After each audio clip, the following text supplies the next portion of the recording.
1945-yilning yanvar oyida Sovet qo'shinlari Polshaning g'arbida joylashgan Odra daryosiga yaqinlashadi.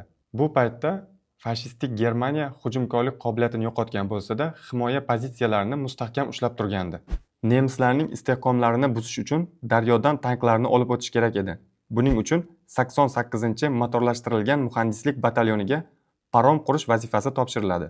27-yanvarga o'tar kechasi askarlar dushmanning tinimsiz o'qlari ostida kechuv paromini yasaydi. Tanklarni o'ng qirg'oqqa o'tkazayotganda tank ortilgan paromni shatakka olayotgan katerlardan birining motori daryo o'rtasida ishdan chiqadi. Shunda 88-batalyon komandiri bir soniya ham o'ylab o'tirmay muz bilan qoplangan daryoga o'zini otadi. U ishdan chiqqan katerga arqon bog'lab, uni o'ng qirg'oqdagi askarlarga yetkazadi. Natijada 35 ta tank 5 kast sohilga o'tkaziladi.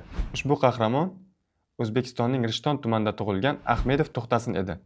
U nafaqat mardona ravishda parom yasaydi, balki safdoshlari g'alabasini ta'minlash uchun o'z jonini xavf ostiga qo'yadi. 1945-yil 10-aprelda To'xtasin Ahmedov SSSR qahramoni unvoni bilan taqdirlanadi. Unga ushbu qahramonligi uchun Lenin orden va Oltin yulduz medali topshiriladi.